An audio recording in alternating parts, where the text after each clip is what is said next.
ಕೆಲಸ ಆಗಿದ್ದು ಕೂಡ ಎಲ್ಲವೂ ಕೂಡ ಭೂತರಾಜರ ಸಂಕಲ್ಪದಿಂದಲೇನೆ, ಭೂತರಾಜರ ಪ್ರೇರಣೆಯಿಂದಲೇನೆ. ಎಲ್ಲವನ್ನು ಮಾಡಿಸುವರು ಭೂತರಾಜರೇ. ಈ ಅನುಭವ ನಮಗೆ ಪ್ರತಿ ಹಂತ ಹಂತಕ್ಕೂ ಆಗಿದೆ. ಹಾಗಾಗಿ ಆ ಆತಂಕಕ್ಕೆ ನಮಗೆ ಅವಕಾಶವೇ ಇರಲಿಲ್ಲ.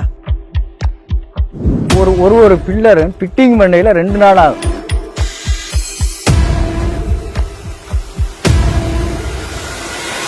ஒரு ஸ்டாச்சு பண்றோம்னா அதுல பாத்தீங்கன்னா இந்த நாம வரைக்கும் அதுல கரெக்ஷன்.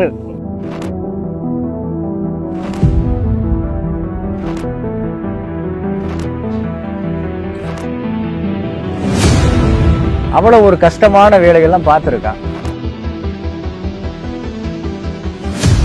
ಬರೇ ನಮ್ಮ ವಾಜರಾಜರ ಗುಡಿಯ ನಿರ್ಮಾಣಕ್ಕೆ ಸುಮಾರು 40 ಕೋಟಿಯಷ್ಟು ಆಗಬಹುದು ಅಂತ ನಮ್ಮ ಎಸ್ಟಿಮೇಷನ್ ಬಂದು ನಿಂತಿದೆ.